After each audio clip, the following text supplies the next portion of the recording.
Students, question आपके सामने है कि find the coordinate of the point of trisection of the line segment joining 4 -1 4 -1 and -2 -3। इसमें ये कह रहा प्यारे बच्चों कि आपको ऐसा कोऑर्डिनेट फाइंड करना है जो trisection of line segment join means ये कह रहा है कि एक ऐसी लाइन है और इसमें दो पॉइंट्स हैं, एक 4 -1 और B -2 -3। ओके, तो लाइन सेगमेंट है, इसमें दो पॉइंट गिवन है और इसको ट्राइसेक्ट कर रहा है। ट्राइसेक्ट मतलब 3 इक्वल पार्ट में डिवाइड कर रहा है। ओके, इसको हम P मान लेते हैं, लेट कर लो, इसको Q लेट कर लो। ओके, अब यहाँ पे हमें देखना है कि ट्राइसेक्शन है। अब जब हम इसके कोऑर्डिनेट डियर स्टूडेंट फाइंड करेंगे तो हम सबसे पहले 1 पार्ट इसको ले लो, 1 और 2 पार्ट्स इसको डिवाइड कर रहा है। ठीक है, तो P जो है वो 1:2 में डिवाइड करेगा। ठीक है, और जब हम Q से मेजरमेंट करेंगे इधर से तो हम कैसे फाइंड करेंगे, ये 1 हो जाएगा रेशियो और यहां से लेकर यहां तक आपका 2 हो जाएगा। ओके, तो P जो है AB को डिवाइड करेगा 1:2 में और वहीं जो Q है, Q पॉइंट है, वो AB को डिवाइड करेगा 1:2 में। ओके, तो एक बार हम M1 कितना लेंगे प्यारे बच्चों, 1 ले लेते हैं और यहां से M2 2 ले लेते हैं। ओके, तो हम फाइंड करेंगे कोऑर्डिनेट ऑफ जो P है, P divides AB in ratio 1:2 में।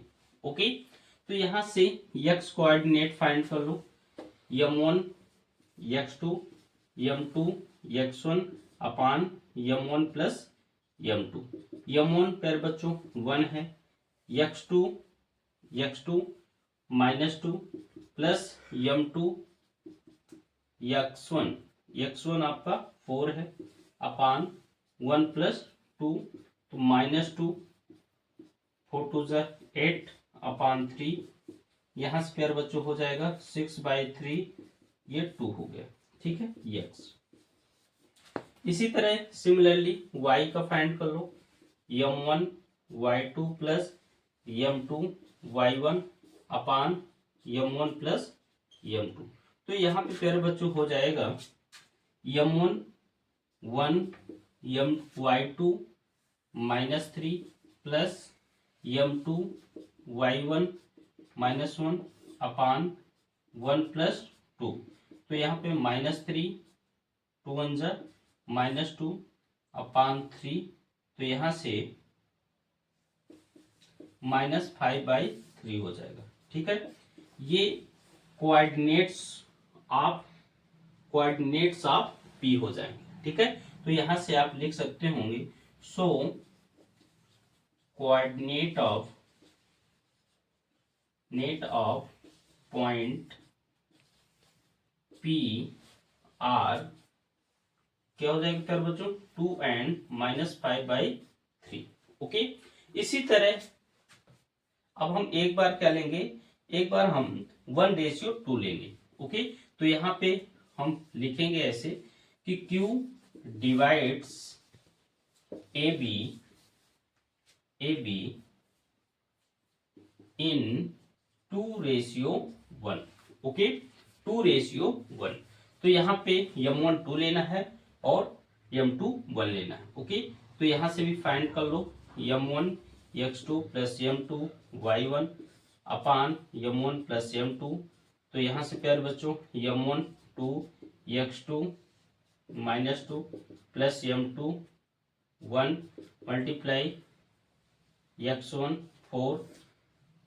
Okay, M1 x1 okay, M2 x1 2 + 1। Okay, 2 + 1, तो -2 2 4 + 4 डिवाइड बाई 3, तो 0/3, ये आपका 0 हो जाएगा।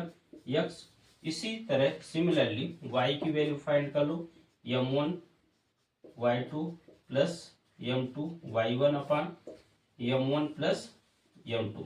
यहाँ से पेयर बच्चों m1 2 है, y2 -3 प्लस m2 आपका 1 है और y1 माइनस का 1 अपान 2 प्लस 1, 2 3 जा 6 -1 अपान 3, तो -7/3। ओके, तो y कोऑर्डिनेट्स हो गया -7/3। ओके, तो यहां से सो कोऑर्डिनेट्स ऑफ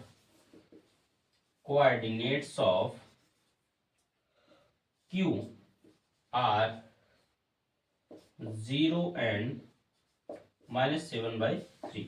ओके, तो आई होप यह आपको समझ में आया होगा, बहुत शानदार है और एग्जाम में यहाँ से क्वेश्चन जरूर पूछा जाएगा प्यारे बच्चों। ओके, तो इसको आप एक बार सॉल्व कर लो, एक बार अच्छे से वॉच कर लो वीडियो को, तो ये आपको बहुत ही अच्छे से समझ में आ जाएगा प्यारे बच्चों।